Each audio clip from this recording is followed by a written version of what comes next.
아마 가정을 가지고 계신 분들은 그런 생각을 안 해본 분들은 없을 겁니다. 뭐 상당히 저도 그런 일에는 좀 집착하는 사람인데, 과연 여러분들은 여러분들의 가정이 어떤 가문이 되면 좋겠습니까? 우리나라에도 보면은 열심히 사업을 해서 재벌로서 한 가문을 이룬 그런 가정들이 있습니다. 또 이제 대대로 내려오면서 공부를 열심히 해서 어떤 학문 쪽에서 가문을 이룬 이런 가정들이 있죠. 또 애국자가 나온 그런 가정들이 있습니다. 본받을 만한 그런 가문들은 우리 주변에 참으로 많이 있죠. 여러분, 그런데 성경에도 매우 뛰어난 명문가가 여러 가정들이 나옵니다. 그 중에 아마 대표적인 것이 오늘 본문에서 읽은 이 아브라함의 가문이 아닐까요?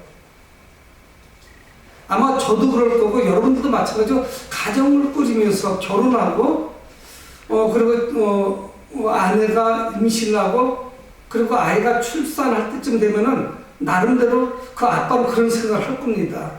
이 아이가 자라나서 어떤 아이가 되면 좋겠다. 이름도 지어놓고. 그래서 이제 이 아이가 이렇게 엄마나 아빠는 이런 일을 했지만 이 아이는 이렇게 자라서 이런 일을 좀 했으면 좋겠다. 저도 당연히 그런 꿈과 비전 뭐 이런 것이 있었죠. 그래서 우리 가문은 나를 비롯하여 우리 자녀들은 이런 가문을 이루었으면 좋겠다는 생각을 했습니다.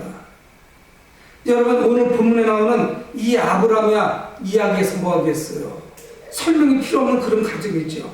믿음으로 대대로 이어지는 그런 가문입니다. 그래서 우리는 이 아브라함을 믿음의 조상 이렇게 이야기하죠. 아브라함은 뭐 설명할 것이 없어요. 저나 여러분들이 너무 잘 알고 있습니다. 그의 아들이 이삭도 마찬가지예요. 믿음으로 훌륭한 가정을 이뤘습니다. 그리고 이삭은 60세에 쌍둥이 아들을 낳죠. 그 아들이 바로 에서와 야곱입니다. 여러분, 그런데 참 이상해요. 정말 어떤 명문가로 믿음의 가문으로 잘 내려왔는데 손주대에서 문제가 좀 생깁니다. 저희들은 성경을 읽었기 때문에 너무 잘 알고 있어요. 아마 이 에서는 요즘 말로 바꾸면 굉장히 운동을 좋아하는 만능 스포츠맨이라고 해야 될까요? 들판으로 뛰어다니는 걸 좋아하고 사냥을 좋아하고 바깥 활동을 좋아해요. 굉장히 활동적인 사람이에요. 아마 이런 사람들이 요즘 같으면 굉장히 좀 좋게 보는 그런 사람일 겁니다. 그런데 문제는 뭐냐? 하나님께 대해서는 전혀 관심이 없어요. 믿음에 대해서는 관심이 없어요. 하나님을 예배드리는 것에 대해서는 관심이 없습니다. 바깥 일로 분주해요. 그런가 하면 야곱은 어떠냐면 좀 내성적이고 집에 있기를 좋아하는 좀 그런 조용한 사람이에요. 근데 이 사람은 어떻습니까? 좋게 평가해 줄 수가 없어요. 잔머리를 많이 굴리죠. 그래서 다른 사람들을 어떻게 좀 이용을 할까? 여러분, 참 신기하죠? 정말 믿음의 명문가를 이루었는데 할아버지도 뛰어나고 훌륭한 분이고 아버지 역시 그렇고, 근데 참 신기하게 돌연변이가 나타났어요. 쌍둥이 아들 둘을 뒀는데 이 둘 다 좀 마땅치 않습니다. 할아버지나 아버지가 볼 때 그렇죠. 이 할아버지 아브라함의 귀한 그 믿음의 전통이 3대째 내려오니까 이것이 사라지게 생겼어요. 여러분, 저는 목사이기 때문에 목사님들의 가정을 잘 제가 유심히 이렇게 살펴봅니다. 목회를 훌륭하게 잘하고 있고 그런 목사님들 중에 할아버지도 목사님, 아버지도 목사님 얼마나 부러운지 몰라요. 저는 목사를 그런지 몰라도 돈이 많고 뭐 이건 별로 안 부러워요. 할아버지가 목사님이면서 또 아버지가 목사님이면서 자기 아들 또는 손주를 위해서 기도하는 그런 가정, 그건 참 부러워요. 그리고 그런 목사님들이 목회를 잘 하시더라고요. 근데 아브라함 가정은 3대째 오니까 문제가 생깁니다. 그래서 오늘 성경을 보면 28장 10절에 야곱이 부엘세바에서 떠나 하란으로 향하여 가더니, 이건 아주 심각해요. 지금 살 길을 가는 것이 아닙니다. 우리가 좀 알기 쉬운 것을 표현한다면 이 사람은 지금 교회를 떠나서 저쪽 타락한 곳으로 가고 있는 거예요. 여러분, 브엘세바를 떠나서 하나님으로 갔다? 하나님께서는 어느 날 하나님에 멈춰 있는 아브라함에게 나타나시죠. 그래서 말씀하시거든요. 아브라함아, 아브라함아, 너는 그 하나님을 떠나서 내가 약속하는 그 땅으로 가라. 그것이 창세기 12장 말씀이란 말이에요. 그래서 자기 할아버지 아브라함이 하나님에 머물러 있다가 원래는 고향 갈대 오르지만 그곳에서 하나님으로 왔다가 하나님의 음성을 듣고 정신이 번쩍 들죠. 그래서 하나님이 인도하시는 대로 갔어요. 거기가 어딘지 몰라요. 정초시 갔습니다. 그래서 그곳에 가서 정착한 곳이 브엘세바예요. 가나안 땅이란 말이에요. 그런데 이 아들, 둘째 아들 야곱이는 그곳을 떠나서 하나님의 약속의 장소를 떠나서 어딘가로 지금 가고 있어요. 살기 위해서 지금 하란이라는 곳에 가고 있다고요. 여러분, 그런데 이곳은 약속의 장소가 아니잖아요. 하나님 축복하신 것이 아니에요. 오히려 축복하기 위해서 그곳에서 하나님은 그의 할아버지를 빼냈죠. 그런데 이 야곱은 할아버지의 그 복, 하나님께서 약속하신 그 복과는 전혀 상관없는 것을 갖고 있습니다. 그의 신세가 이루 말할 수 없이 처량해요. 11절에 보면은 한 곳에 이르러는, 그것이 뭐 어딘지도 몰라요. 그냥 황량한 그런 광야 가운데 한 장소예요. 한 곳에 이르러는 해가 진지라. 그의 인생, 그의 앞날, 미래, 그의 비전과 좀 많이 닮아 있잖아요. 암담해요. 어두지고 있어요. 해가 지고 있습니다. 거기서 유숙하려고 그것에 한눈을 가져다가 베개를 삼고 거기 누워 자더니, 여러분, 우리가 볼 때도 11절을 보면은 그 아브라함의 그 손주가, 여러분 이 신세를 보세요. 노숙자하고 뭐 다를 바가 없어요. 광야 어느 곳에서 이름도 모르는 곳에서 해가 지기 시작하고 잠을 자기 위해서 돌을 하나 챙겨가지고 반듯한 돌이겠죠. 그래서 그거를 베개 삼아서 잠이 듭니다. 어떻게 하다가 이렇게 무너질 수가 있어요. 여러분, 그의 미래가 어찌 될지 오늘 여기 10절, 11절을 보면은 그의 미래가 암담해요. 가능성이 보이지 않습니다. 잘 될 것 같지가 않아요. 언제쯤 이 어둠에 이것이 끝나게 될지 예측하기가 어려워요. 근데 그가 밤에 꿈을 꿉니다.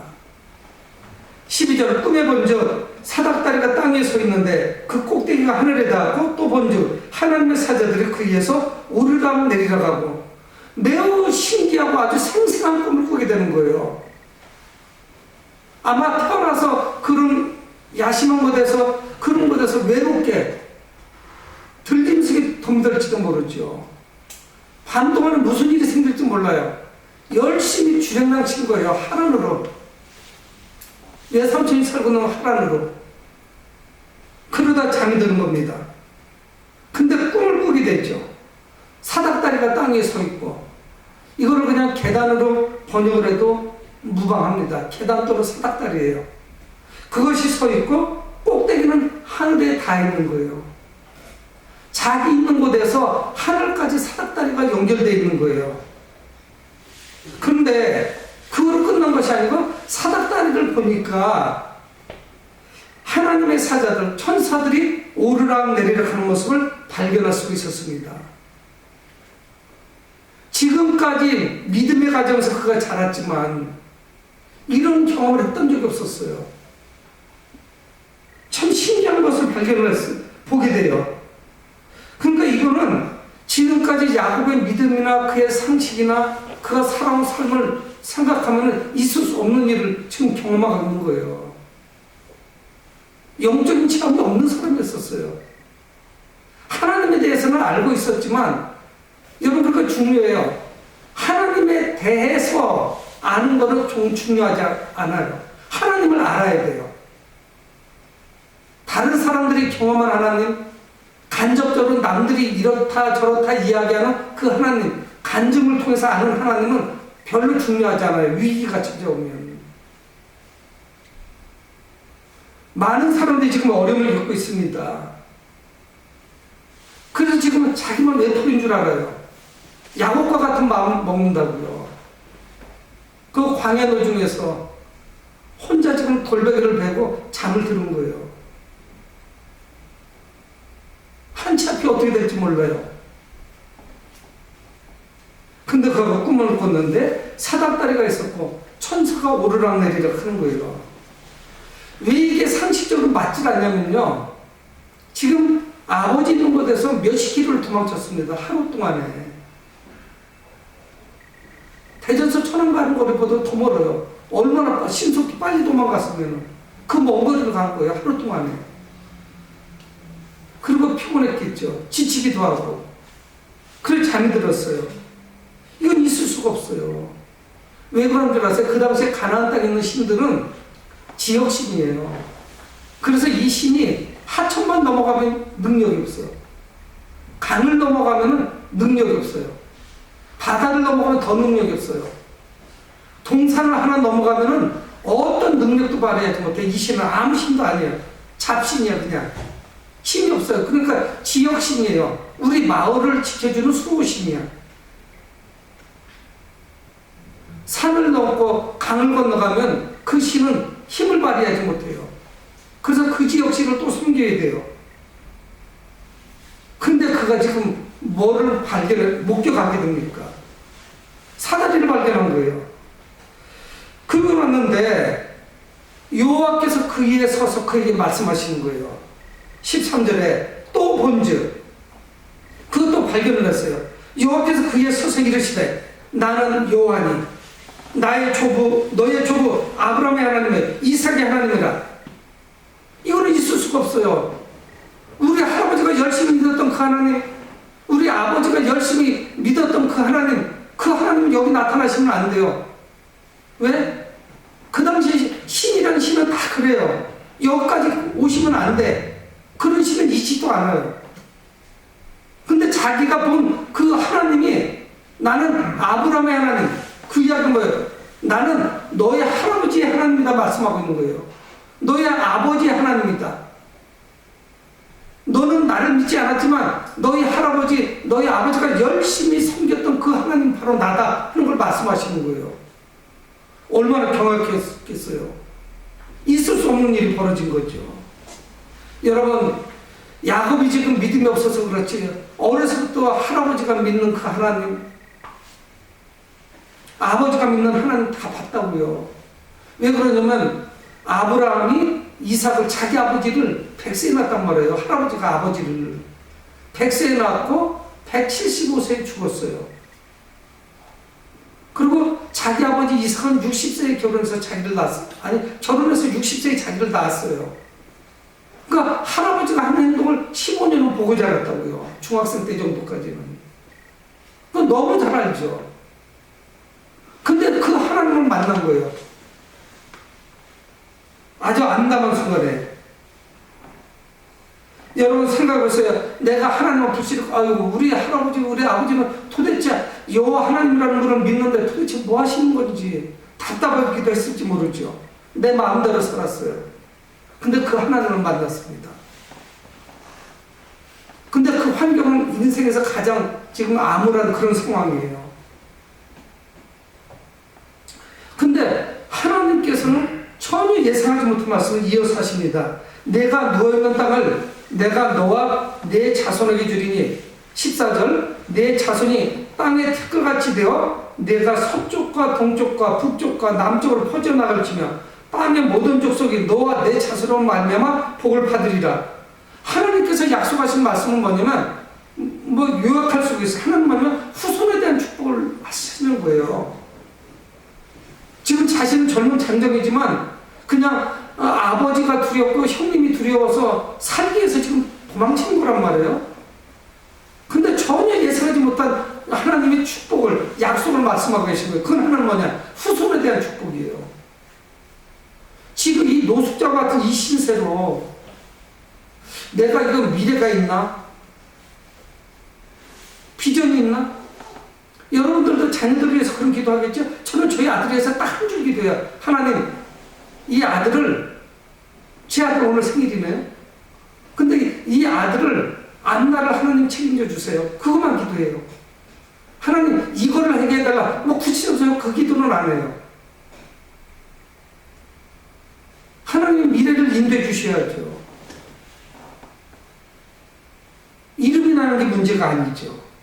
근데 하나님은 후손에 대한 축복을 주시는 거예요. 자손이 땅에 티끌같이 많아질 것이다. 이 비전을 보여주시는데 감당할 수가 없을 거예요. 우리 인간의 그 작은 가슴 가지고 새 가슴을 가지고는 포용할 수가 없어요. 이걸 어떻게 감당해요? 지금 혼자 그냥 정처 없이 지금 떠나는데 초행길인데 어디로 가야 될지도 몰라. 방향도 지금 잘 몰라. 그냥 물어물어 가긴 가야 돼요. 하나까지 외삼촌 있는 곳으로. 그저 그쪽 가서 밥이나 얻어먹고 어떻든 이 위기가 벗어나야 되죠. 근데 또 하나는 뭐냐면 하나님이 15절에 말씀하는 거예요. 내가 너와 함께 있어. 내가 어디로 가든지 너를 지키며 너를 이끌어 이 땅으로 돌아오게 할지라. 영원히 못 돌아올 것 같은 이곳으로 돌아오도록 하시겠다는 거예요. 그런데 하나님이 함께 하신다는 거예요. 이 축복을 말씀하시는 거예요. 두 가지예요. 후손에 대한 축복과 내가 너와 함께 할 것이고 돌아온다 하는 것이에요. 이걸 말씀하시는 거예요. 여러분 근데 중요한 사실은 뭡니까? 이 야곱은 제멋대로 살았고 다른 사람을 속이고 아버지를 속이고 형님도 속이고 협작꾼이고 사기꾼이에요. 근데 이 야곱이 자기 마음대로 살아갔지 않았겠어요? 멋대로 살았단 말이에요. 근데 이 하나님께서 자기 할아버지에게 약속하셨던 그 약속을 똑같은 말씀을 하신 거예요. 자기에게 이렇게 하겠다는 거예요. 그런 복받을 만한 행동을 했어야죠. 그런데도 하나님은 약속을 하십니다. 이 저녁에 이 밤에 하나님을 만나고 그리고 외톨이인 줄 알았는데 얼마나 큰 힘과 위로와 격려가 됐겠어요. 여러분 우리는 하나님을 만나야 돼요. 근데 그는 더 중요한 사실을 깨달아요. 16절에 우리 이걸 깨달으셔야 돼요. 16절 우리 같이 한번 읽어볼까요? 시작. 야곱이 잠이 깨어 이르되 여호와께서 과연 여기 계시려는 내가 알지 못하였느냐. 여러분 이거예요. 제일 중요한 게 16절 아니겠어요? 야곱은 하나님이 계신 줄 몰랐어요. 아마 그가 인지한다고 해도 안다고 해도 그런 정도까지는 생각을 못했어요. 이런 광야에 자기가 돌베개를 메고 자는 자고 얼마나 누추한 곳이겠어요. 노숙이야 말 그대로 노숙. 길거리에서 자는 거예요. 근데 여기 하나님이 계신 거예요. 하나님이 어디나 계시다는 것을 깨닫게 되는 거예요. 이 순간에 내가 혼자 도망치는 줄 알았는데 하나님께서는 우리 아버지 계신 곳에서 여기까지 나와 동행하셨던 거예요. 사실은 어느 곳에나 계신 그 하나님이었어요.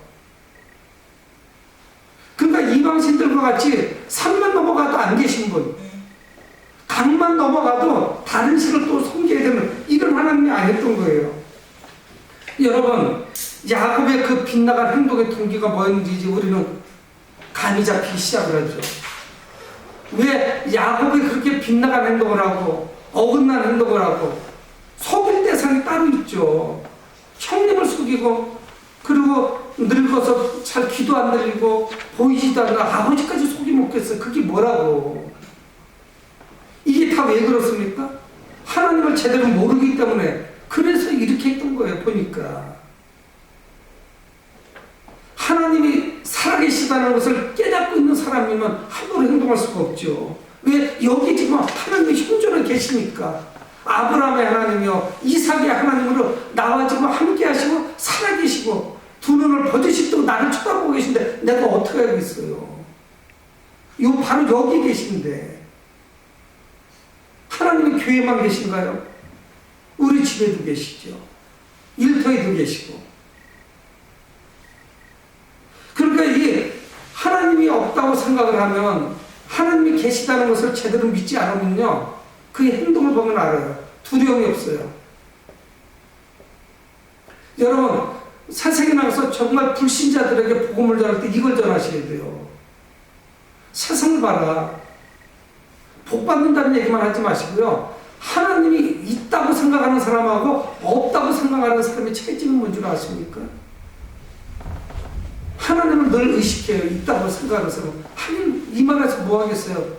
예수 믿는 사람들도 나가서 문제를 많이 일으키니까 더 지탄을 받죠. 다른 거를 찾기가 어렵단 말이에요. 예수 믿는 사람과 예수 믿지 않는 사람의 차이가 겨우 담배를 하느냐 안 하느냐, 술을 마시냐 안 하느냐, 이것만 가지고 찾을 수 없어요. 그게 문제가 아니에요. 실상은. 야곱이 이 사람이 한 개인으로서, 자인으로서 훌륭한 믿음을 가진 할아버지 아브라함, 또 아버지 이삭, 이런 믿음의 가문의 손주요 아들이라고 할 때 누가 인정해 주겠어요, 이거를요? 욕할걸요? 아유, 저런 사람이 어떻게, 할아버지는 참 믿음지고 사람이 좋은데, 법 없이 도 사는데, 손주는 왜 저 모양이 이러지 않겠어요? 오히려 하나님 영광 가리죠. 그러니까 이 야곱은 뭐를 깨닫게 되느냐? 하나님이 이곳에 살아계시다는 것, 현존하고 계시다는 걸 깨닫게 되니까 어떤 두려움이 오느냐면 자기의 과거가 떠오르는 거예요. 아버지를 속이고 형님을 속이고 온갖 못된 짓을 하는 그런 사람, 하나님 앞에 두렵지 않을 수가 없죠. 그래서 17절에 보면은 12에 부여하여 이르되 두렵도다. 두려울 수밖에 없어요. 아버지와 형에게 못할 짓을 하고 살기 위해서 지금 도망치고 있는데 그곳에서 하나님을 만났으니 두렵지 않다면 이건 문제가 심각하죠. 여러분, 모든 사람들이 하나님의 권능 앞에 두려워합니다. 두려워하지 않는 사람이 없어요. 하나님을 만나면 다 두려워해요. 나의 죄가, 나의 죄성이 드러나는 거예요. 아, 내가 이렇게 나쁜 인간이었구나. 내가 이렇게 나빴네? 하는 것이 드러나는 거죠. 우리와 믿지 않는 사람들의 차이점 중에 특징 하나는 뭔지 아십니까? 우리도 똑같이 죄를 또 범해요. 부부싸움도 하고, 뭐 남을 욕하기도 하고,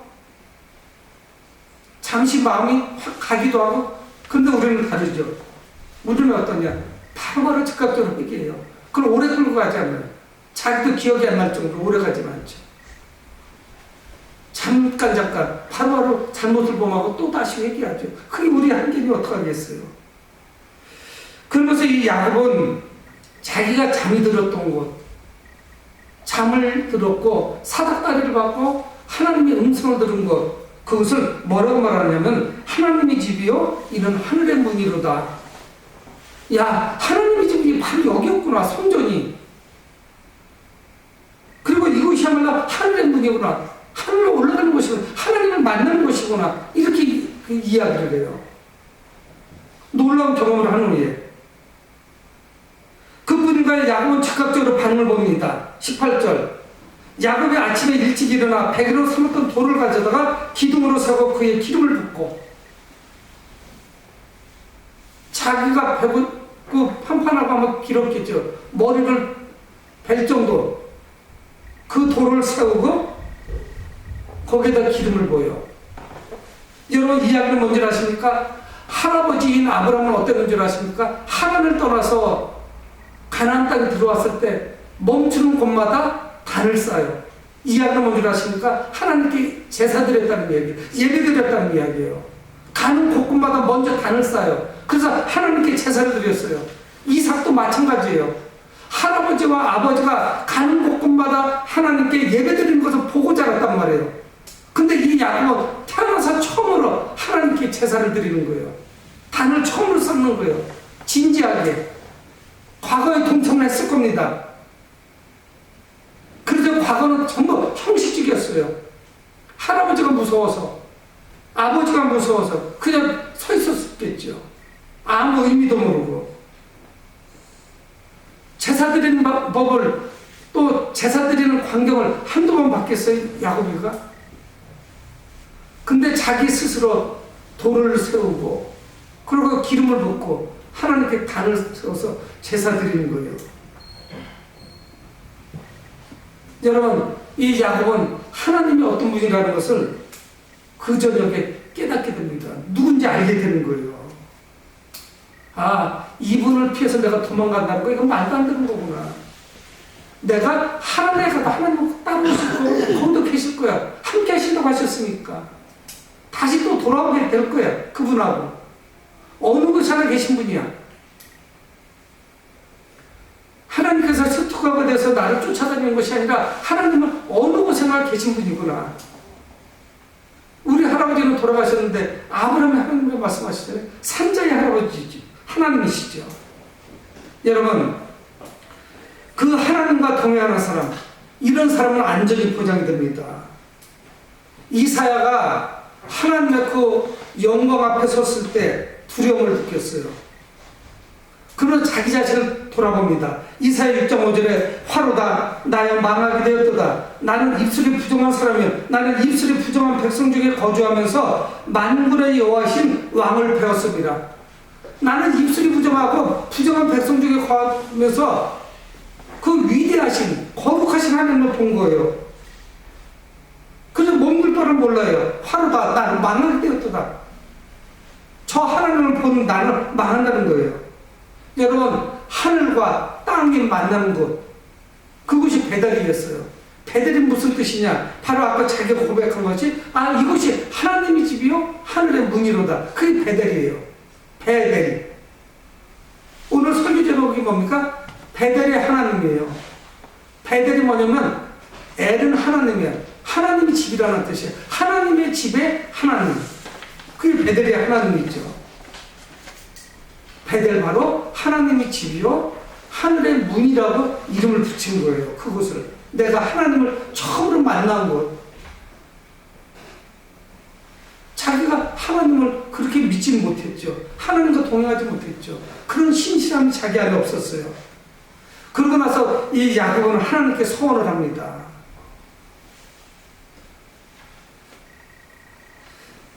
이 야곱 나름대로 자기 머리를 아마 믿었던 게 분명해요. 자기 잘난 맛에 살았던 거예요. 자기가 계획을 세우고 생각하고 그리고 그거를 진행하면은 안 넘어가는 사람이 없어요.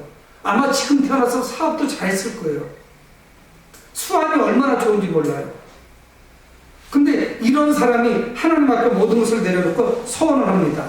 20절에 야곱이 소원하여 이르되 이렇게 말씀하고 있어요.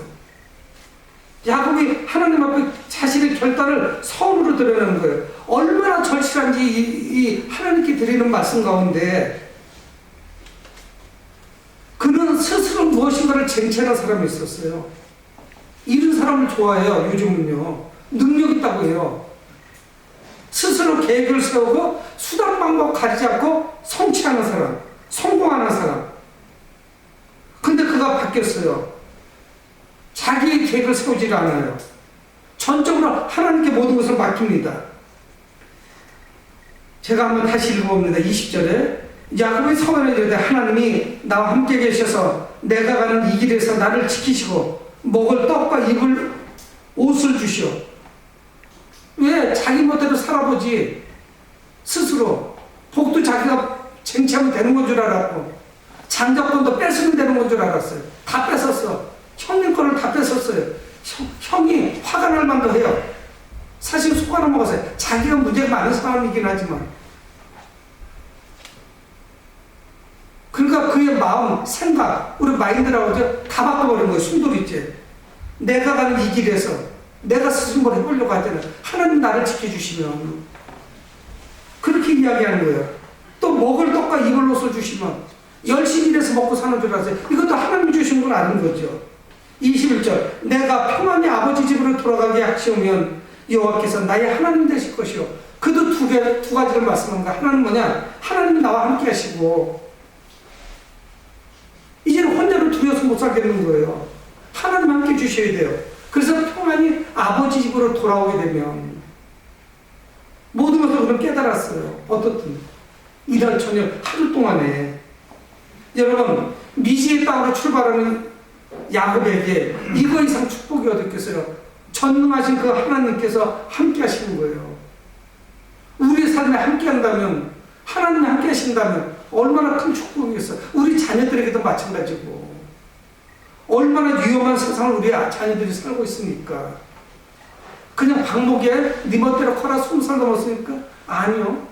그 예전에 그런 기억들이 있어요.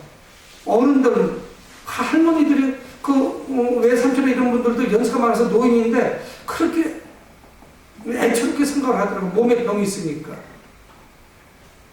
부모님들은 다 그렇잖아요.